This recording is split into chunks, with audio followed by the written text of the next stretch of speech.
Snow exploded under Marshal Cole's boots as he lunged behind the half-collapsed barn wall. A rifle shot cracked through the frozen air, shredding splinters inches from his face. He didn't know who fired, only that someone was watching him, tracking him. Cole raised his revolver, scanning the whitewashed ruins of the abandoned homestead. Wind howled through the broken window frames, carrying the smell of burning pine from somewhere far off. Then he saw it movement. A rope swaying, several ropes.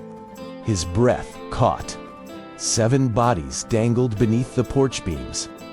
Young women, Apache, frozen hair stuck to their cheeks, their dresses stiff with ice. Cole cursed, gripping his revolver tighter. The Brackett gang had been through here. The handiwork was unmistakable. Another gunshot. The bullet ricocheted off the cast-iron pump beside him. Whoever was shooting wasn't aiming to kill. They were hurting him, forcing him toward the hanging porch. Cole bolted. He sprinted across the yard, slid behind the porch rail, and pressed his fingers to the wrist of the nearest girl, just to whisper an apology before cutting her down. But her skin was warm. Warm? The girl's eyelids fluttered. A faint, broken breath escaped her lips. Cole staggered back, stunned. Impossible. Another one moved. Then another. A faint groan rose from the group of supposedly dead victims. They were alive. All of them. Barely, but alive. The Brackett gang hadn't finished the job. Or they didn't want to. Cole's instincts screamed. This wasn't an execution. It was bait, a trap. The boards above his head creaked. Cole spun, firing a shot into the shadows. A masked silhouette dropped from the roof, swinging a hunting knife aimed at his throat. Cole rolled aside, the blade grazing his collar. He fired again. The attacker collapsed into the snow. He didn't have answers, but he had no time to look for them.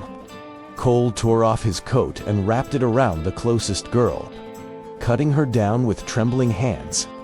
"Stay with me," he muttered. "Stay awake." Footsteps thundered on the ridge behind the homestead. More men, Brackett's men. Cole holstered his revolver, lifted the half-frozen girl over his shoulder, and hissed to the others hanging above him, "Don't you die on me. Not tonight." He didn't know yet who they were. Warriors, survivors, or something far more dangerous. But he knew one thing. This wasn't a rescue. This was the beginning of a war. The storm thickened as Cole forced his way through the dead orchard, the half-conscious Apache girl clinging weakly to his shoulders. Her breath warmed his neck in shallow bursts, each one a reminder that she was still fighting for life. Behind them, faint voices drifted through the wind. Brackett's men spreading out, hunting. They thought he'd take the main road. They were wrong. Cole reached a collapsed shed and kicked the door in. The hinges shrieked as he carried the girl inside and lowered her onto a pile of old horse blankets. She winced, eyelids twitching open, her gaze locked on his badge, even half frozen. She recognized the emblem of the same law that had failed her people. "It's gone," Cole muttered. He tore the star from his coat and tossed it into the snow. "I'm not one of them anymore." The girl didn't speak, but the tension in her jaw eased just enough to show she understood. Cole knelt beside her, rubbing warmth into her hands, checking her pulse. Stronger now. Barely. The rope burns around her neck were raw but shallow. Whoever staged the hanging didn't want them dead only to suffer. To frighten someone. To bait someone. Questions piled up in Cole's head, and every answer pointed toward the same man, Brackett. A soft crunch sounded behind him. Cole reached for his revolver, but a whisper froze him in place. The voice came from above, near the rafters. Cole looked up. A shadow dropped lightly from a beam. Another Apache girl, this one awake, alert, her eyes glowing with cold fury.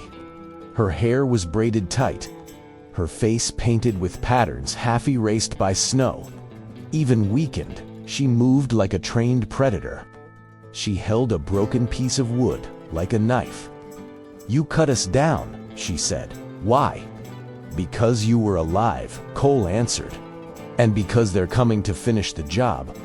"I know," she whispered. She stepped past him and knelt beside the injured girl, touching her cheek with a sister's tenderness. Then her gaze lifted, sharp as a blade. "You're Cole," she said. "The white marshal who tried to stop Hale from burning our village." 7 winters ago. Cole stiffened. He hadn't heard that name in years. Hale. The so-called sheriff who prayed louder than anyone while killing faster than any outlaw. "You remember," she continued. "Good. Then hear this too. The one you saved is she, our elder. And we were not left hanging as victims." Cole met her stare. "Then what were you?" She leaned closer, voice low, fierce. "Guardians. And someone stole what we guard." The wind rattled the shed walls as Cole absorbed her words. "Guardians," he repeated slowly. "Guarding what?" The girl's eyes flicked toward the entrance as if the shadows themselves might be listening. "A map," she said, "but not a treasure map like your people chase. Ours shows the veins beneath the desert water. Silver, places of power the tribes swore to protect. With it, Brackett could control half of Arizona." Cole felt a chill, colder than the winter air. "That's why he staged all this." She nodded. "He wants Hale's land, the churches, the towns. And he wants to break the tribes so no one can resist." Cole paced the narrow shed, every step thudding against the frozen dirt floor. He remembered the night Hale's men rode through the Apache settlement years ago, torches blazing like falling stars. He remembered pulling 2 burning timbers off a collapsed roof, screaming at his own men to help, while Hale claimed the tribe had provoked God's wrath. Cole never forgot the smell of the smoke. He never forgot the girls who vanished that night. And now, the warrior said, "Brackett thinks we're dead. He will come back to confirm it. But we're not running." Cole studied her. She was thin from cold, bruised, shaking, but her posture held the calm certainty of someone who'd accepted death long before this night. "You plan to fight a whole gang in your condition. We plan to finish what began 7 winters ago." Her jaw tightened. "And we're not alone. 5 more sisters still breathe, hidden in the orchard. Still weak, but alive." Cole exhaled. 7 of them. Against Brackett's riders. Against Hale's militia. Against every bought bullet in the territory. "You'll be slaughtered," he said. "Then we die warriors," she answered softly. The injured girl, she stirred, opening her eyes. Her voice was faint, but steady with authority. "Not if he stands with us." Cole froze. Her gaze held his with unsettling clarity, as if she'd been listening the whole time. "You chose us once," she whispered. "You carried water to our children when Hale burned our wells. You stood alone then." "That was different," Cole muttered. "No," she said. "It was the same choice." Outside, a whistle cut through the storm, long, sharp, unmistakable. A signal. Cole peeked through the cracks in the boards. 3 riders approached the homestead ruin, scanning the snow.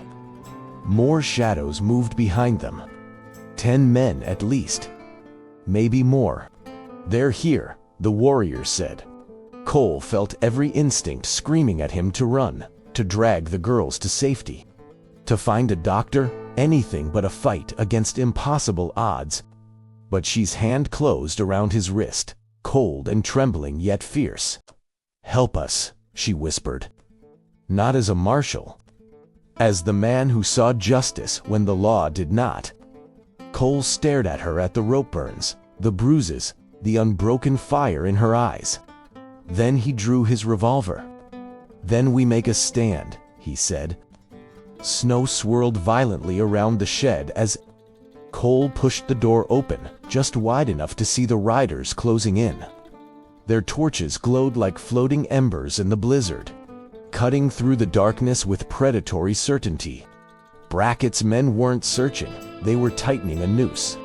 And Cole, for the first time in years, felt the old familiar pulse of danger sharpen his breath. He turned back to the two Apache girls.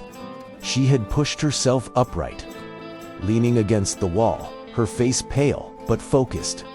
The other warrior, the one who'd confronted him, was already whispering something in Apache, summoning the strength of someone who refused to die in hiding. "What's your name?" Cole asked her quietly. "Talaka," she said. "She is our elder. I speak for the sisters when she cannot." Talaka stepped to the small, broken window and studied the figures moving through the snow. "Brackett sent scouts.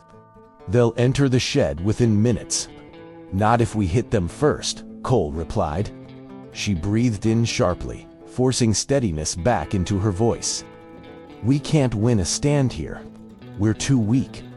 But we can draw them away long enough for the others to recover." "The others?" Cole asked. Talaka nodded. 5 more sisters. They crawled into the orchard when the ropes snapped. I scented them earlier. They hide, but they breathe. Cole's jaw tightened. "Then we buy them time." He checked his revolver. 5 bullets left. Enough for a start, not for a battle. Talaka lifted her makeshift wooden blade, though her hands shook with exhaustion. Cole knew that if the fight reached this shed, none of them would make it out alive. He opened the back wall plank by, creating a narrow escape route toward the orchard. Talaka watched him. "You run," she said. "We will distract them." "Not happening. You owe us nothing." "No," Cole said. "I owe you everything I didn't do 7 winters ago." Footsteps crunched outside. Men, speaking low. A rifle bolt clicked. Talaka's breath quickened, but she didn't flinch. She placed a hand on She's shoulder, then met Cole's eyes. "We move on your signal." Cole peered through the gap again. 3 riders dismounted near the main barn, scanning the ground for tracks. Another 2 approached the shed directly, guns drawn. The storm masked most sounds. But one thing was clear: they expected to find corpses. Not a fight. Cole lowered into a crouch. "When I fire first, head for the orchard. Stay low, I'll pull them away." She shook her head. "You'll die." "Maybe," Cole said. "But so will you, if we wait." The handle on the shed door twitched. Cole exhaled slowly, thumb resting on the hammer of his revolver. Every second stretched. Every heartbeat echoed. The door began to open. Cole fired. The blast split the storm. The first shot ripped through the blizzard and sent the nearest rider crashing backward into the snow. Before his body hit the ground, Cole grabbed Talaka's arm and hissed, "Run!" She darted through the narrow opening in the back wall, dragging She with her. Both of them disappearing into the orchard's maze of skeletal trees. The 2 remaining scouts shouted, stumbling away from the shed as they tried to locate the shooter through the storm. Cole burst out the front, firing twice more. 1 shot went wide. The second struck a rifle out of a scout's hands, sending him diving behind a water trough. "Marshal Cole!" A voice roared through the whiteout. It wasn't a shout of surprise. It was recognition. rage. Cole knew the voice instantly. Vance Mortar, Brackett's right hand. A man who'd once sworn he'd skin Cole alive for interfering in territorial business. Figures charged through the swirling snow. Torches bobbed. Weapons glinted. Cole dashed toward the broken stable, drawing fire as bullets punched into the wooden walls around him.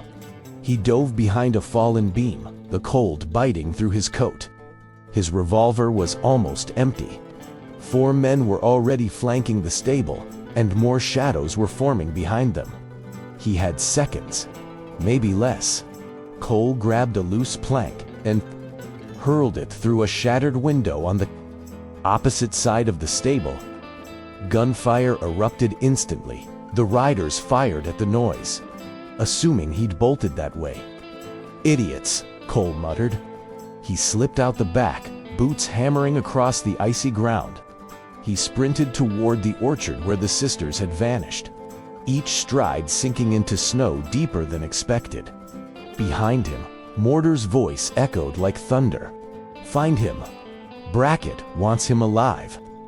Alive, that meant torture, extraction, information. Cole didn't plan to give them either. As he reached the first row of trees, Talaka emerged from behind a trunk, breathless. "This way," she whispered. Cole followed, weaving through the orchard's crooked branches. She limped ahead, supported by 2 other Apache girls, survivors he hadn't noticed earlier. Pale, but alive. Their faces were streaked with frost and determination. All 7 were together now. "They'll follow our tracks," Cole warned. "We know," Talaka said. "That's why we're not staying on the ground." Before he could question her, one of the sisters whistled sharply. A rope dropped from an old apple tree, and the girls moved with surprising coordination for people half-frozen minutes ago. They climbed swiftly, vanishing into the thick darkness above the branches. Talaka pointed upward. "You too." Cole frowned. "I weigh twice what you do. That branch won't hold." "You're wrong," Talaka said. "Our people planted these trees. Their roots know how to carry warriors." He didn't have time to argue. Voices surged closer. Snow crunched under approaching boots. From their perch among the gnarled apple branches, the orchard below looked like a maze of white and shadow. Mortar's men moved beneath the trees in staggered lines, rifles raised, boots crunching through snow that swallowed every track the wind touched. Torches flickered wildly, throwing shifting halos of orange light across the frost-covered trunks. Cole steadied his breathing, every muscle tight.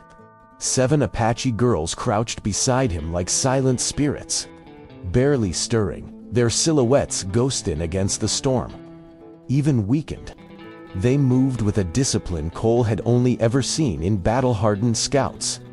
Mortar strode confidently at the front of the pack, his fur coat whipping in the wind. "Spread out," he barked. Cole's close. I can smell his coward sweat. Talaka leaned toward Cole, whispering in a low, sharp breath. "He hunts loud because he fears what walks quiet." Cole smirked, despite himself. "You sound like a sermon." "It's what she used to tell us," Talaka replied. And she never lied. Below them, 2 riders separated from the group, trudging toward the very tree where the sisters hid. Cole felt the branch shift slightly under his weight, but the girls didn't react at all, not even a tremble. Their balance was uncanny, instinctive, as if the orchard itself taught them how to be invisible. One of the riders stepped on a fallen branch. The crack sounded like a gunshot. He froze, turned slowly, stared into the darkness above. Cole gripped his revolver, 2 bullets left. If the man looked up, they'd lose their only advantage. Talaka's fingers brushed his arm. "Wait," she mouthed. The rider squinted, torch raised. Snow whipped across his face, glowing in the firelight. His eyes tracked upward higher. A soft whistle cut the air. The girl directly above him dropped. She landed silently on his shoulders, her legs snapping shut around his neck, twisting with a swift, merciless rotation. The man collapsed without a sound, his torch falling into the snow with a hiss. Before Cole could blink, she melted back into the branches, dragging the limp body with the quiet strength of a hunting cat. The second rider spun around. "You hear that?" "Hear what?" One of the others called back. Talaka exhaled slowly. "One." She, leaning against a branch 3 trees away, whispered, "6 more." Cole felt something shift inside him, not fear, but the realization that these girls, even battered, were deadlier than any ranger unit he'd served with. Mortar approached the fallen torch, suspicious. He crouched to pick it up, studying the extinguished ember. Someone's close. Search the trees. Before his men could react, a small stone dropped from above and struck Mortar's hat. He jerked upward, barely registering the motion. Talaka's voice drifted down like cold smoke. Wrong place to look. Cole didn't see her move, only the blur of her silhouette as she leaped from the branches, carving through the storm with the precision of a blade. Talaka hit Mortar like a thunderbolt. The impact knocked him backward into the snow, his rifle skidding out of reach. Before he could grab for his knife, she swept his legs, rolled, and vanished behind a tree trunk as gunfire erupted in every direction. Cole dropped from the branches right behind her, landing hard but steady. He fired once one of Mortar's men fell. Fired again, the last bullet clipped another rider's shoulder, sending him spinning. His gun clicked empty. He tossed it aside and ran for cover. The orchard exploded with chaos. Mortar scrambled to his feet, bellowing, "Kill them! Kill every—" His command cut off in a scream as one of the younger Apache girls slid from a branch above, slashing a deep cut across his forearm with a sharpened bone fragment. Mortar cursed and swung wildly, missing as she darted behind another trunk like a phantom. Snow churned beneath stampeding boots. Torches dropped. Men shouted contradictory orders. None of them had any idea where the attack was coming from. Cole ducked behind a tree as a bullet tore into the bark near his head. He grabbed the fallen rifle of the man he'd shot earlier and scanned the orchard. Through the smoke of shattered torches and blowing snow, he saw the sisters moving in, patterns, circling, striking, vanishing. Even weakened, their coordination was uncanny, almost ritualistic. Talaka, whistle called sharp, rising. Another girl echoed it from the northern edge. A third answered from the west. A triangle. Cole realized the orchard had become a hunting ground. Mortar's men finally recognized it too. Panic rippled through the group. "They're everywhere!" One of them yelled. "No, they're above." Another shouted, "Shut up and shoot." Someone else screamed back, but shooting blindly only made them easier targets. One of the riders broke rank and sprinted for the main road, desperate to escape. A dark figure dropped from a branch, tackled him, and the two disappeared in a cloud of snow. His scream ended abruptly. She, still weak but determined, steadied herself. Beside Cole, she leaned heavily against the trunk, yet pointed to Mortar with unwavering focus. "He's the head," she whispered. "Cut it off, and the body dies." Mortar, bleeding and furious, was firing in every direction. "Show yourselves. Fight me straight, you cowards." Talaka appeared behind him, swung a long branch like a staff, and cracked it against his spine. Mortar roared, stumbled forward, and Cole charged. He slammed into Mortar's, both men crashing to the ground in a spray of snow. Mortar clawed for his knife. Cole grabbed his wrist, twisted, and pinned him with a knee to the chest. Mortar spat blood. "Bracket'll skin you, Marshall. And your little savages too." Cole's fist drove into his jaw. "I'm not a marshal," Cole growled. Before Mortar could recover, Talaka pressed her foot to his throat, not enough to kill, but enough to silence him. The storm eased by dawn, leaving the orchard buried beneath fresh drifts of snow. A pale gold light crept over the horizon, revealing the aftermath of the night's hunt: scattered torches, overturned rifles, blood melting into the frost. Mortar lay bound beneath the old apple tree, his breath forming angry clouds as he strained against the knots the sisters had tied. Cole paced in front of him, scanning the horizon for more riders. None appeared. After losing half their scouts, Brackett's gang would regroup before returning. They had hours at most, maybe less. Talaka crouched beside She, checking the elder's pulse. She's face was pale, her breaths slow but steady. The fight had drained what little strength she'd regained. The other sisters hovered close, torn between concern for her and fury at the threat still looming. "We move soon," Cole said quietly. "Before Brackett realizes Mortar's gone." Talaka rose, eyes hard. "Then speak with him." She jerked her chin toward Mortar. "He knows where Brackett hides." Cole didn't need convincing. Mortar spat at the snow as Cole approached. "You think you've won something? Brackett's got 50 men waiting in Red Gorge. You ride that way. You'll be dead before sundown." Cole knelt, meeting his glare. "We're not heading to Red Gorge." Mortar's smile faltered. "Then you don't know Brackett at all." "Maybe," Cole replied. "But I know you." He grabbed Mortar's by the coat and hauled him upright. "You never go anywhere without a second horse.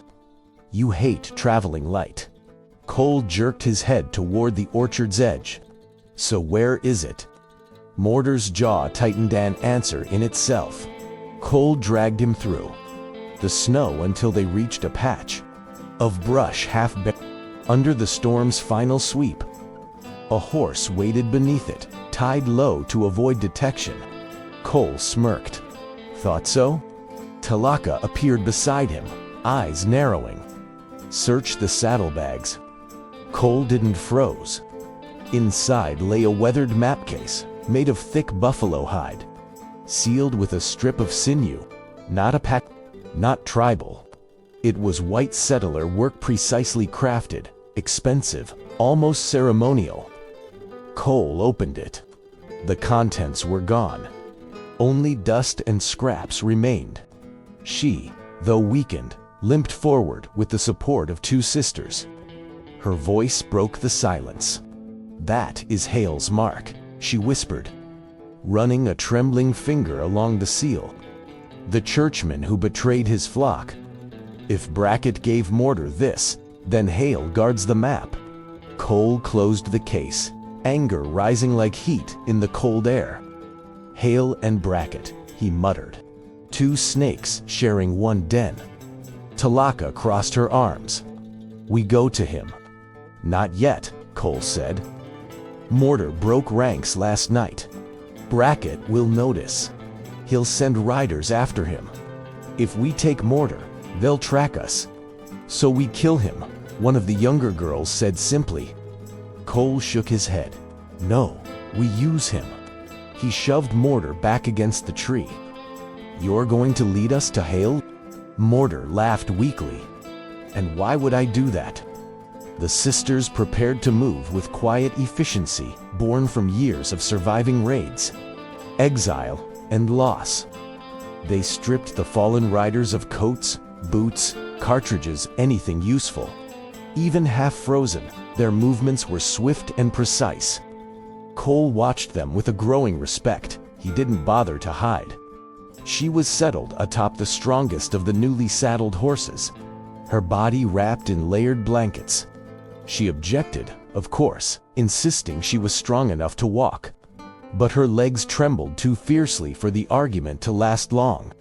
Talaka mounted beside her, acting as both guard and anchor. Mortar rode last, tied securely to his saddle, his hands bound and reins looped through Cole's grip. His eyes darted constantly, calculating, probing for weaknesses. Cole kept his revolver pressed to Mortar's ribs, just enough for the man to feel its cold threat.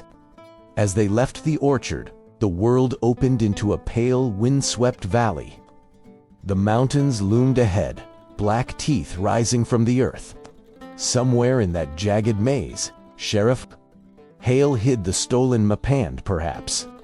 The truth behind the massacre 7 winters past. The wind carried the faint echo of crows circling over distant pines. Unease crept through Cole. "Brackett will pick up our trail soon," he said. Talaka didn't slow. "Let him. We're not hiding anymore." They cut across the valley, following Mortar's begrudging directions. Every so often, he tried to mislead them an extra turn. A false ridgebutt, each lie was met with Talaka's knife resting lightly against his throat. The third attempt earned him a sharp elbow from Cole. "You're not clever enough to stall us," Cole warned. "Stop trying." Hours passed. Snow softened into wet drifts under the pale sun. The terrain shifted from open valley to dense timberland. Massive pines crowded the path, their branches heavy with ice. The air smelled of resin and cold stone. Mortar finally spoke, voice thick with resignation. "Hale's place is ahead. Old mission ruins. He turned the church into a fortress." She's eyes opened at that, her voice barely above breath. "He prayed while he burned our people." Mortar shrugged. "He prays before he kills anyone." Talaka's voice sharpened. "Point the way." Reluctantly, Mortar nodded toward a cliffside trail. Cole urged his horse forward first, scanning every shadow. The path wound upward, narrow and treacherous, carved into the rock like a scar. Midway up, Cole spotted something that made his gut tighten. Tracks. Several horses fresh. He motioned for the group to stop. "Brackett's already here." Mortar smirked, despite the rope around his wrists. "Told you. Hale and Brackett don't hide from each other anymore." Talaka stiffened. "They made an alliance." "No," Cole said. "They made a war together." The mission ruins loomed like a hollowed skeleton against the storm-darkened sky. What once had been a sanctuary now rose as a fortress of stone walls. Shattered stained glass shards glittering like frozen embers, and torches burning defiantly in the wind. Brackett's riders paced between the broken arches, their silhouettes long and sharp across the courtyard.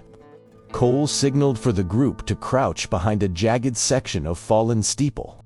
The 7 Apache sisters pressed to the stone beside him, their breaths shallow but steady.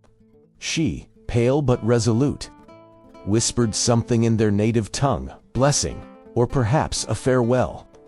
Talaka touched her shoulder gently, her own eyes burning with the fire of unfinished vengeance. Mortar sat tied to his saddle, scowling at the ruins ahead. "You're all mad. Hale's got men in the tower, men in the choir loft, and Brackett's men holding the yard. You're walking into a grave." Cole tightened the ropes binding him. "You'll walk first." Talaka peered over the stone, studying the layout. "We need a distraction." Cole nodded. "That's why Mortar goes in ahead. They'll think he escaped, or that he's leading us." Mortar's curses filled the wind, but Cole ignored him. He scanned the courtyard. Hale's men wore black coats with the silver-stitched crosses. Cole remembered all too well. Brackett's men, rough and ragged, moved with arrogant confidence. two devils sharing one altar. What about the map? She whispered. Cole pointed toward the mission's central hall. A faint glow pulsed behind its shattered door's lamplight, steady and guarded. Inside, he said, someone's watching it. Talaka narrowed her eyes. Hey. Snow thickened, swirling through the ruins like ghostly dancers. It was dangerous cover, but cover nonetheless. Cole rose and pulled Mortar toward the courtyard entrance. You're going to shout for Brackett, Cole said. Tell him you caught us. Tell him you found the sisters alive. Mortar laughed bitterly.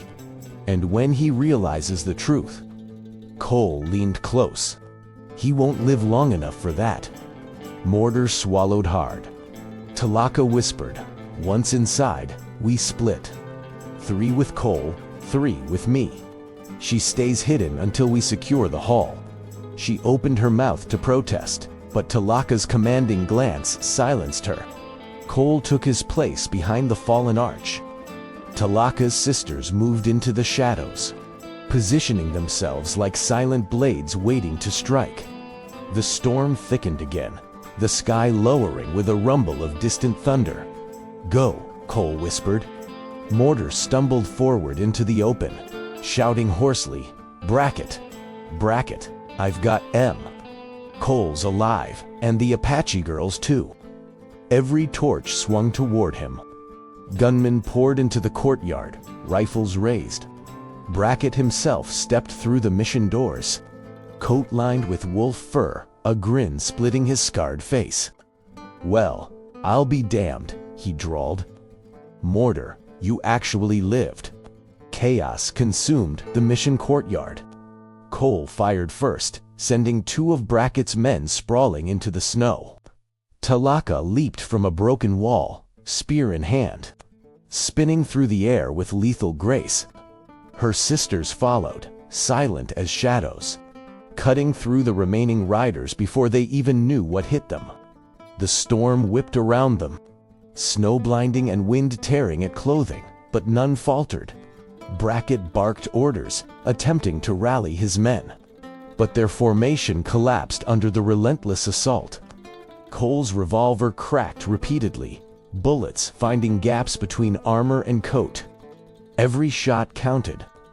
He knew the sisters couldn't hold the courtyard indefinitely. They needed Brackett alive, Hale alive, and the map secured. The margin for error was paper-thin. She appeared at the ruined doorway, carrying herself with a resolve that belied her exhaustion. She pressed forward, blade flashing, cutting the last of Hale's outer guards before disappearing into the mission hall. Cole followed, signaling Talaka to cover their flank. Inside, the hall smelled of soot and decay. Candle stubs melted into the stone floor. A single lantern burned in the center of the room, illuminating a figure hunched over a table, the map. Hale turned slowly, recognizing the intrusion. His eyes widened, but fear didn't touch them. Instead, cold calculation replaced any trace of surprise. Cole, he said, voice smooth as ice. You shouldn't have come. Cole's grip on his revolver tightened. And yet we did. The girls are with me, Hale. You either give us the map, or you die here. Hale laughed softly, almost reverently. You misunderstand me. I've already given the map to Brackett.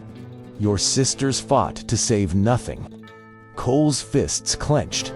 Talaka and the sisters blocked the hall exits. They wouldn't let Hale move. Every breath in the room hung thick with tension. Then the door slammed behind Hale. She had returned with the last sister, blocking any escape. Hale's smirk faltered. A sudden crash outside the courtyard erupted again as Brackett tried to force the remaining doors.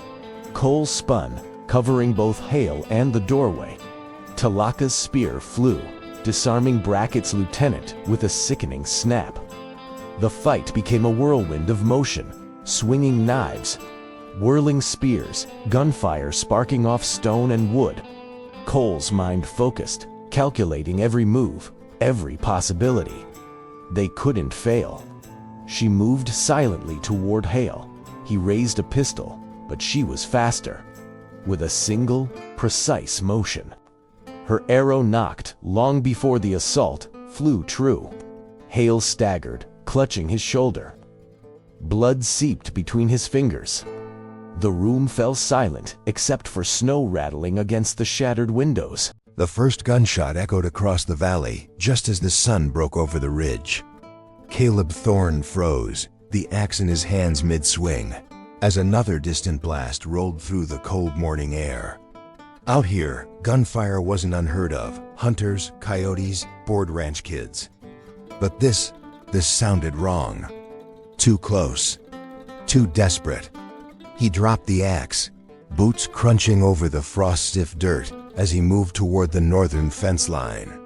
His breath smoked in the air, mixing with something else, the sharp, metallic scent of blood carried on the wind.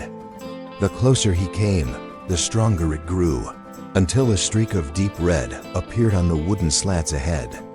Caleb's heart kicked hard. Someone had crossed onto his land. He crouched, running a gloved finger through the blood smear. Fresh, warm, even in the cold morning. Whatever happened, it had happened minutes ago, maybe less. He scanned the tree line, searching for movement, listening for the crunch of brush or the snap of a branch. Nothing. Only silence. A dangerous silence. Then he saw her. A flash of torn fabric between the juniper bushes. A faint groan carried by the breeze. Caleb's pulse tightened. He moved forward cautiously, hand instinctively hovering near the old revolver holstered at his hip. When he pushed aside the branches, he found a young woman collapsed in the dirt, her breathing thin and ragged, her shoulders soaked through with blood. Her eyes fluttered open, wide, terrified, pleading. "Please, don't let them find me," she whispered. Before Caleb could ask who they were, an engine rumbled in the distance, heavy, multiple vehicles. Coming fast. The woman's fingers clenched weakly around his sleeve. "They'll kill me." "They already." Her voice broke. Caleb didn't live 12 years in isolation by accident. He trusted no one. But leaving her here? That wasn't an option. Not for any man who still remembered what decency felt like. He lifted her carefully into his arms. She winced but didn't resist. As the engines drew nearer, Caleb stepped off the path, moving through the brambles toward his cabin, hidden beneath the ridge, invisible unless you knew where to look. Behind him, the engine stopped. Car doors slammed. Men began shouting. Caleb didn't look back. He carried her deeper into the shadows of his land, the one place he still controlled, the one place he could defend. Whatever storm she had dragged with her, it had already reached his doorstep, and now he had no choice but to face it. Caleb pushed open the cabin door with his shoulder, carrying the wounded woman inside as gently as his urgency allowed. The room was dim, lit only by the morning haze slipping through the shutters. Dust motes drifted in the air as he lowered her onto the worn leather couch. She immediately curled inward, gripping her bleeding arm as though bracing for another attack. Caleb moved quickly. His hands were steady, not because he wasn't afraid, but because he'd learned long ago that fear only mattered after the work was done. He grabbed an old tin first aid box from the shelf, set it beside her, and knelt. "Stay awake," he muttered. "Tell me your name." She blinked at him, disoriented. "Lena," she whispered. "Lena Carter." Her voice trembled as though saying her own name felt dangerous. Caleb unwrapped the torn sleeve around her shoulder. The bullet had grazed her bad, but survivable. He cleaned the wound. She gasped through clenched teeth but didn't pull away. Whoever she was tough. Outside, an engine revved again, closer this time. Caleb froze, listening. Tires crunched over gravel. Men shouted. A door slammed. He moved to the window, keeping low, peeking between the boards. 2 trucks idled near the end of his old access road, too close for coincidence.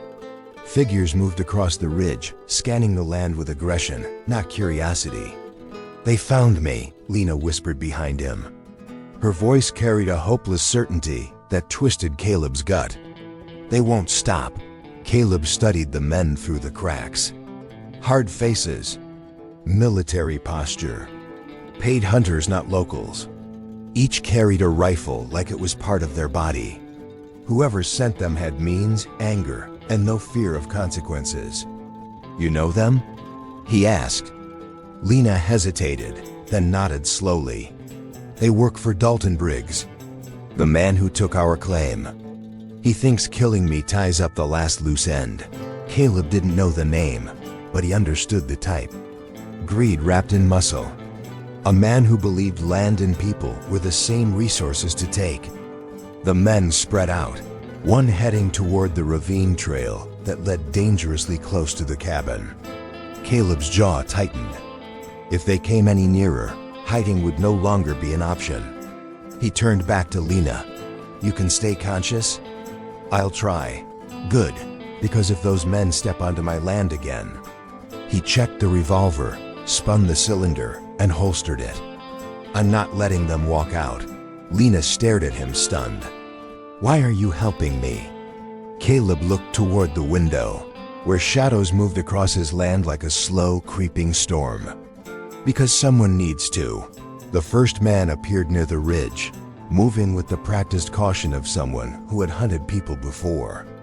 Caleb watched him from the cabin's side window, counting each step. The stranger's boots pressed into the frosted grass, leaving a clear trail too close, far too close. Caleb felt a familiar tension coil in his chest, the same sharp pull he'd felt years ago, the moment before everything in his life had fallen apart. Lena shifted on the couch, wincing as the wound in her shoulder throbbed. "If they find me, you should run. You don't owe me anything." Caleb didn't look at her. "Running is for people who have somewhere to go." Outside, another voice called out. "She came this way." "Spread out." The men responded with short, clipped confirmations. Their radios crackled like distant lightning. Caleb's eyes narrowed. These weren't amateurs. Briggs had sent a hunting party built for one purpose: finish the job, no matter the cost. He reached behind the old wood stove and pulled out a weathered rifle wrapped in oiled cloth.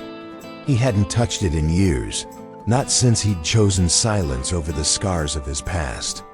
But today, silence wasn't an option. He checked the chamber, tested the sights, and felt the weight settle into his palms. The memory of old violence flickered inside him, but he pushed it down. This wasn't about revenge. It was about survival. "Caleb." Lena's voice was thin, but urgent.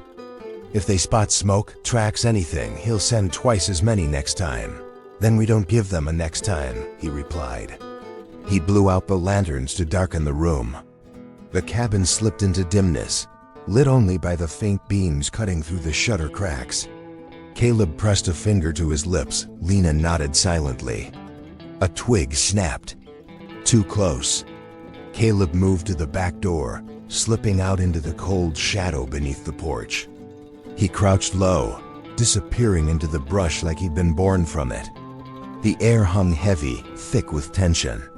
The first man stepped into view, scanning the ground, rifle raised. Caleb recognized the expression: cocky alertness, the belief that he controlled the situation.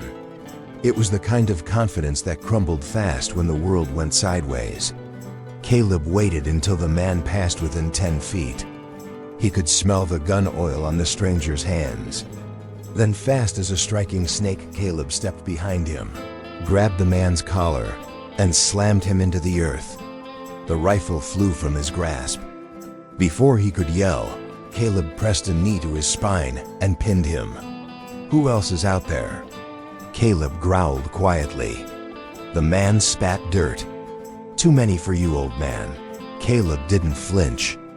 "Wrong answer." The man hesitated, then muttered, 5, 2 on the ridge, 2 at the trucks, 1 sweeping the creek. Caleb tightened the hold. Are they coming here? Yes. Briggs wants the girl dead.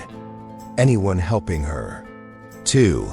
Caleb exhaled slowly. That meant no negotiation, no warning shots, no mercy. The forest held its breath as Caleb slipped deeper between the trees, moving with a controlled quiet that came from years of living alone. The cold air clung to his skin, sharpening every sound, the drip of melting frost, the distant rustle of wings, the crunch of boots not belonging to him. The hunters were spreading out wider now, sweeping the northern slope like a slow, methodical wildfire. Caleb kept low behind a fallen pine trunk, raising the captured radio to his ear. Static hummed before a voice snapped through. Team Ridge report. A breathless reply came. Nothing yet. We're pushing toward the creek. If she's bleeding, we'll find her. Lena didn't have the strength to run. If they reached the cabin, they would find her. Briggs's orders left no doubt kill her and anyone aiding her. Caleb scanned the ridgeline. 1 hunter climbed rocks, rifle angled downward. Caleb tracked his movement. The man was disciplined. Steps measured, eyes always shifting, finger near the trigger. Another radio crackle. Briggs wants updates every 10 minutes. Don't screw this up again. Caleb moved from cover, circling behind the ridge climber. He placed each step with precision, avoiding branches, spreading his weight on the soft earth. The wind favored him. The man never turned. When Caleb was close enough to see the stitching on the hunter's jacket, he spoke, "Drop it." The hunter spun. His boots slipped on loose gravel, sending him off balance. His reflexes were sharp. He still managed to bring the rifle halfway up before Caleb lunged, knocking the barrel aside. The shot fired into the sky, echoing across the valley. Every hunter within a mile knew this ridge was no longer quiet. The man swung wildly, but Caleb caught his wrist and twisted. The rifle fell. The hunter cursed, throwing a hard elbow into Caleb's ribs. Pain shot through him, but he didn't release his grip. He'd survived worse. Pain didn't slow him. It focused him. The man reached for a knife. Caleb reacted first, slamming his shoulder into the chest and driving him against the rock wall. Dust rained down as the hunter gasped for breath. Caleb pinned him with one arm, grabbed the fallen rifle, and pressed the cold barrel against his throat. "Who else is out there?" He growled quietly. The man froze, sweat trickling down his face. Finally he whispered, 5, 2 on the ridge, 2 at the trucks, 1 sweeping the creek. Caleb exhaled slowly. That meant no negotiation, no warning shots, no mercy. He knocked the man out with a precise blow, dragged him behind a cedar tree, and took his radio. As he straightened, he glanced toward the cabin. Lena watched through the window, eyes wide with fear, not of him, but for him. Caleb lifted the rifle, settling into the shadows again. The hunt had begun. But this time, the prey wasn't running. This time, the prey was fighting back. The shouts grew sharper as Caleb descended the ridge, slipping between the trees with the practiced awareness of someone who knew every inch of this land. Voices carried through the forest, agitated, tense, searching. The single shot from earlier had stirred them into a frenzy. Now they hunted with renewed urgency. He crouched behind a cluster of fir trees, scanning the slope below. 2 men moved in a staggered pattern, rifles raised, sweeping their muzzles across the undergrowth. They weren't careful anymore, they were fast. That meant they believed something important had happened on the ridge. Caleb clenched his jaw. If they rushed the cabin, Lena wouldn't stand a chance. He had minutes at best. He moved along a narrow animal trail, using the thicker shadows beneath the trees to conceal his shape. A fresh gust of wind rattled the branches overhead, scattering powdery flakes of frost. The noise masked his steps. He took advantage of it, closing in on the nearest hunter, The man was muttering into his radio. "We heard a shot up top. Could be the rancher. Could be her. Move faster." Caleb circled behind him, hiding in shadows. The man paused slightly, sensing something wrong. But before he could react, Caleb reached out, hooked his arm around the hunter's neck, and dragged him backward into the trees. The hunter struggled, but Caleb locked the choke tighter, cutting off air. The man collapsed seconds later. Caleb eased him to the ground, relieved him of his radio, and listened, static. Then a voice. "Briggs here. I want updates. Don't let that girl disappear again." Caleb didn't pull the trigger. Not yet. The tone in Briggs's voice wasn't angry, it was confident.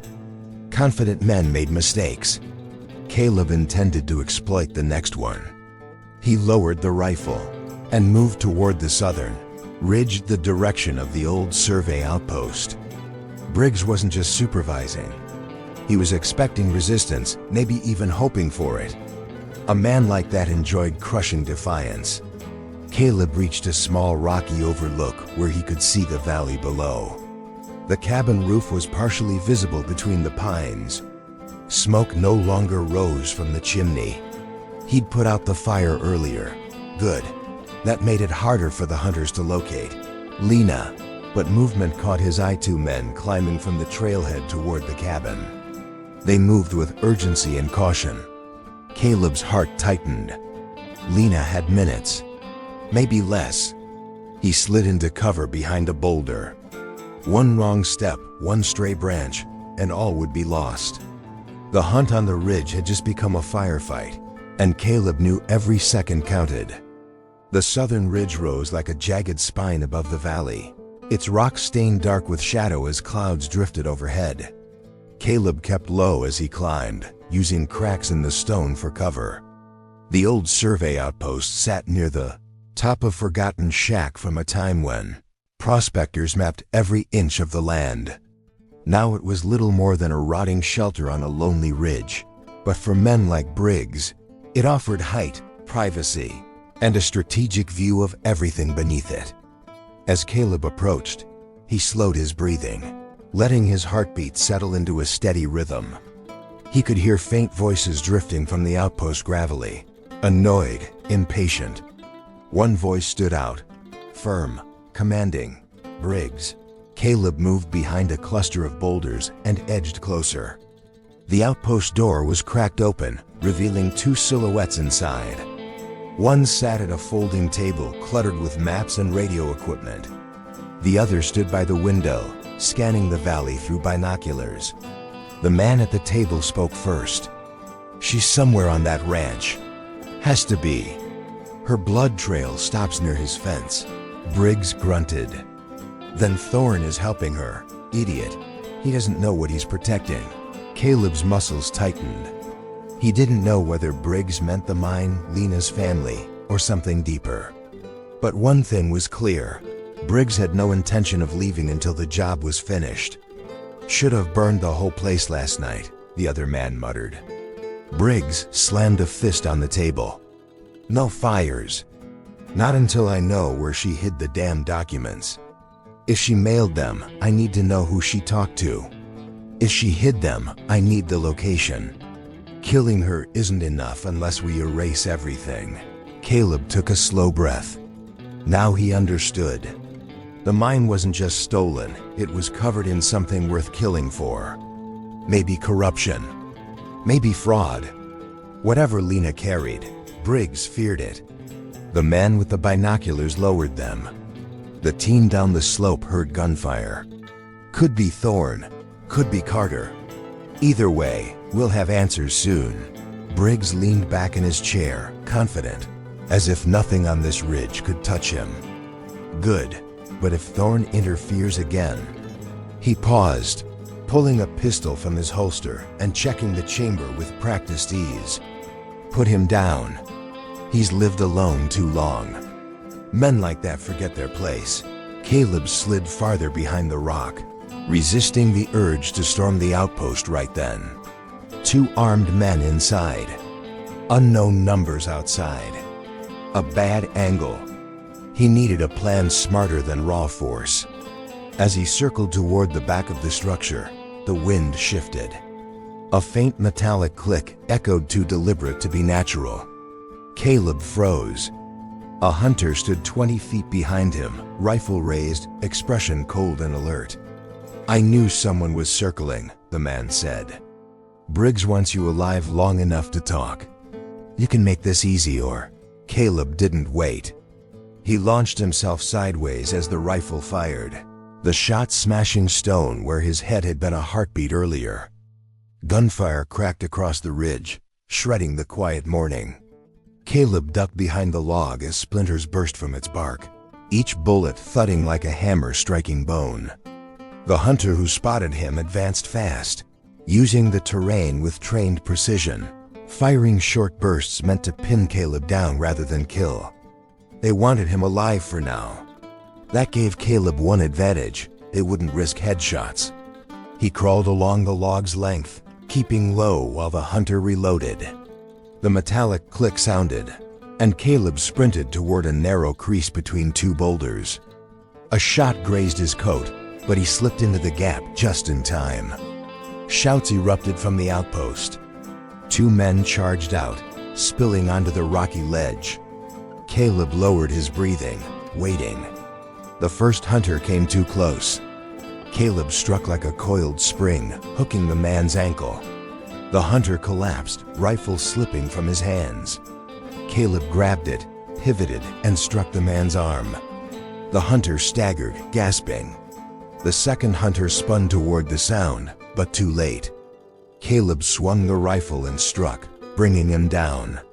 He dragged him behind the rocks, knocking him unconscious. 3 down. But Briggs remained inside.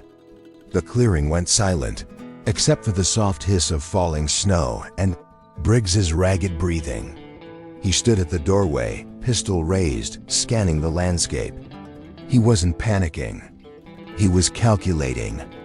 "You're making this harder than it needs to be, Thorn." Briggs called, voice carrying across the ridge. "Give me the girl, and you can walk away. Alone men like you don't get second chances." Caleb's grip tightened on the rifle. "You want her alive only long enough to get whatever she stole from you." Briggs smirked. "Stole? She trespassed on something bigger than she understood. That mine isn't just dirt and ore. It's leverage." He stepped forward, boots crunching against gravel. "And everything I've built depends on removing her from the picture." Caleb dove from cover, drawing Briggs's attention. Briggs fired wildly as Caleb closed the distance. Each bullet whistled past. One grazed Caleb's sleeve. Another struck the rocks. Caleb slammed into Briggs with full force, sending the pistol flying as both men crashed through the outpost doorway. The table overturned, maps scattered, radio skidded across the floor. Briggs scrambled for a chair leg. "I warned you, Thorn." Caleb cut him off with a punch that sent Briggs into the wall. Briggs only laughed a harsh, triumphant sound. "Too late," he growled. "My men are already at your cabin." Caleb froze for a split second. Lena had minutes, maybe less. Then he ran. Caleb tore down the ridge trail, boots hammering the frozen ground as branches whipped against his coat. Cold air burned his lungs, but he didn't feel it. One thought dominated: they're at the cabin. Lena is alone, wounded. If the hunters reached her first. He pushed harder. The valley opened below, revealing his land. At first glance, it seemed calm, but movement betrayed the danger. 2 figures approaching from opposite sides, rifles ready. The crunch of their boots in the snow carried toward him. They were close. Caleb slid behind a granite boulder, chest heaving, eyes scanning. One hunter hugged the eastern shadows of the porch. The other circled the back, peering through the kitchen window. Both moved like predators. He had seconds before they breached. Caleb reached for the rifle he'd taken earlier. 3 rounds left. Enough for precision. He steadied his breathing, braced the stock, and aimed at the man near the porch. The hunter lifted his radio. "I'm at the door." No movement inside. Caleb fired. The shot cracked like lightning, hitting the post inches from the man's head. The hunter dove, shouting into the radio, "Contact!" Cabin side. Before the second hunter could react, Caleb rolled behind another tree and fired. The bullet struck the ground at the man's feet, forcing him back behind chimney stones. Caleb moved fast, weaving through brush to change positions. The hunters returned fire, bullets slicing branches, kicking dirt into the air. Caleb kept low, slipping from shadow to shadow. The radio crackled. "Hold position. Briggs is coming down. Don't enter without him." "Lena." Caleb felt a cold dread punch into his ribs. Briggs was on his way, and with him, backup. He had to end this now. Crouching behind the last tree before the clearing, Caleb studied the cabin. The hunters were pinned but alert, scanning every direction. Nervous, good. Nervous men made mistakes. A faint movement, Lena. Through a narrow shutter gap, her silhouette trembled. Too weak, too exposed. Stay down, Caleb thought. He slipped down the embankment toward the creek, using the frozen stream as cover. From here, he could reach the rear blind spot, the only place neither hunter could see. But it brought him close to the hunters circling back. As he crept up the bank, the man's boots appeared just feet away. The hunter paused, scanning. Their eyes met. Caleb lunged. He slammed the hunter into the snow, rifle discharged harmlessly into the air. The man flailed. Caleb delivered a sharp elbow. The hunter went still. Seconds to Lena, seconds to survival. Caleb pressed flat against the cabin wall as the remaining hunter approached, rifle sweeping. His breathing was steady, controlled. The man was anxious good. Nervous men make mistakes. Caleb waited until the hunter was nearly at the corner, then struck. He hooked the man's rifle, sending it firing harmlessly into the air. Caleb slammed his shoulder into him, and the hunter went down into the snow, struggling. Caleb pinned him, twisting his wrist, forcing the pistol to drop. The man gasped, unconscious. The clearing went silent, except for snow crunching under boots. Briggs descending the slope, pistol raised, flanked by 3 hunters. His voice cut through the air. "Thorn, step away from the cabin, and maybe I'll let you die quick." Caleb wiped blood from his arm, tension burning. "You're late." Briggs smirked. "I let my men handle the small problems. You're the big one." The hunters spread out, rifles covering every angle. Caleb counted them, 3 left plus Briggs. Too many for a head-on fight. But there was one advantage, Lena. She could buy him seconds. The cabin door clicked. Lena appeared, gripping Caleb's revolver, trembling but determined. Briggs's eyes widened, a cruel grin forming. "You little," he snarled, raising his pistol. Caleb shouted, "Briggs! You want me? Here I am." Drawing Briggs's attention, he sprinted into open ground. Briggs fired. Bullets whistled past. One grazed Caleb's coat. Briggs's men fired in unison, pinning Caleb down. He dove behind the porch rail, scanning for openings. Lena's voice cut through. "Caleb." Caleb realized they were closing fast. Seconds to protect her. Seconds to survive. He reached the side of the cabin, rifle ready, muscles tensed. A sudden blast echoed shot from inside the cabin. Lena had fired. Briggs stumbled, coat torn at the shoulder.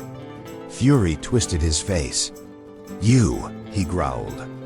He raised his pistol at her again. Caleb didn't hesitate. He lunged, sprinting straight at Briggs. If Briggs fired now, one of them would die. Maybe both. The snow swirled around them, the wind carrying gunfire and shouts. The final confrontation was seconds away. Caleb's focus narrowed. Lena's life depended on what he did next. Caleb hit the snow-covered ground in a sprint, each step exploding beneath him as he charged straight toward Briggs. The world narrowed to a tunnel snow breath, and the gleam of Briggs's pistol snapping toward him. Caleb saw the trigger tighten, saw Briggs's eyes harden, saw the split-second decision to kill. The gun fired. Caleb dropped low, the bullet slicing the air above his shoulder like a burning whisper. He kept running, boots carving deep tracks as he closed the distance. Briggs fired again, too fast, too angry. The round hit the porch rail behind Caleb, spraying splinters across the clearing. "Shoot him!" Briggs shouted to his men. "Now!" But Caleb reached the nearest hunter before he could react.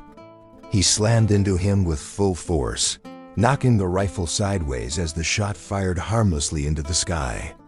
The two crashed into the snow.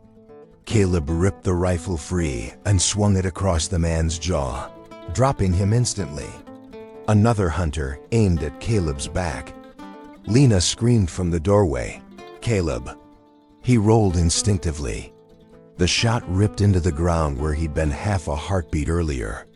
Caleb grabbed a handful of snow and flung it into the hunter's eyes. The man stumbled, blinded for a moment long, enough for Caleb to slam the rifle stock into his ribs and then his throat. The hunter collapsed, gasping. One left. Briggs fired again, forcing Caleb behind the woodpile near the porch. Bullets cracked against the logs, sending bark flying. Caleb gritted his teeth and scanned the yard. Briggs was circling, trying to find a clean shot. He moved with a predator's confidence, a man who had controlled every room he'd ever walked into. But this wasn't his land. It was Caleb's. Caleb dove behind the water barrel, timing the move between Briggs's shots. He heard the crunch of snow, the last hunter repositioning for a flank. Caleb grabbed a broken plank from the woodpile, waited for the footsteps to draw closer. Now, he swung out from cover and smashed the plank into the hunter's face. The man dropped his rifle and fell to his knees. Caleb finished him with a sharp elbow to the head, dropping him cold. Only Briggs remained. The clearing went silent, except for the soft hiss of falling snow and Briggs's ragged breathing. Briggs stared at the bodies of his men, disbelief twisting his features. "You think you've won something here?" he growled, raising his pistol. "You think any of this changes what happens next? That mine is mine. Her family's claim is dead. And so are you." Caleb rose slowly from behind the water barrel, locking eyes with him. "Then why are you shaking?" Briggs snarled and squeezed the trigger. Click, a misfire. Briggs froze for half a second too long. Caleb hurled the rifle he held like a spear. It struck Briggs square in the chest, knocking him backward into the snow. The pistol flew from his hand. Caleb sprinted toward him before Briggs could recover. Briggs lunged with the knife, but Caleb was ready. Years of solitude, of moving silently through his land, of surviving in ways most men couldn't imagine it, all converged in this single moment. He sidestepped, grabbed Briggs's wrist, twisted it violently, and forced the knife to clatter across the ice. Briggs roared, staggering back. Caleb pressed forward, driving his shoulder into Briggs's chest, pinning him against a boulder. Snow sprayed into the air as the fight reached its climax. Briggs flailed wildly, but Caleb had the advantage of focus, of purpose, of knowing exactly what had to be done. "Stop!" Lena screamed from the cabin doorway. Her hands shook, but she gripped the revolver like a lifeline. He's not worth it."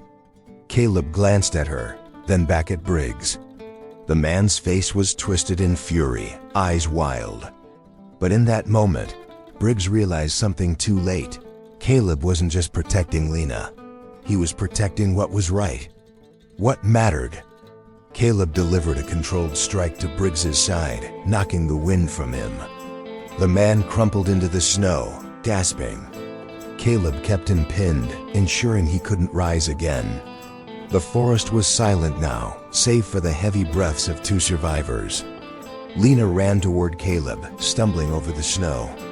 "Are you okay?" she asked, her voice trembling. Caleb looked down at her. Blood smeared across his forearm from the knife scratch, bruises blooming across his body, yet alive. "I am now," he said. "You're safe." She collapsed into his arms, exhaustion and relief flooding her body. Caleb held her tightly for a moment, letting the tension drain, letting the adrenaline fade into quiet satisfaction. They had survived. The storm had passed. In the distance, the remaining truck engines echoed faintly as other hunters fled, realizing the fight was lost. Briggs's power, his arrogance, his threats all crumbled under Caleb's resolve. Justice had been delivered not by courts or officials, but by a man who refused to remain in the shadows when it mattered most. Caleb helped Lena inside the cabin. They barricaded the doors, cleaned her wound, and sat together, staring out at the valley blanketed in snow. The world outside seemed distant now, irrelevant. They had fought through fear, through greed, through violence, and emerged alive. "You did all this for me?" Lena whispered, disbelief in her voice. Caleb shook his head slowly. "I did it for what's right. And maybe, so someone finally remembers kindness still exists." The sun broke through the clouds, scattering gold across the icy trees. Snow glistened, untouched and pure, like a promise. For the first time in years, Caleb allowed himself to relax, to breathe, to feel hope again. Later, they traveled to the nearest town together, Reporti and G. Briggs and the stolen claim to the authorities. Justice was slow, methodical, but inevitable. Caleb stayed by Lena's side throughout, guiding her, protecting her, and finally stepping into a world he had long avoided.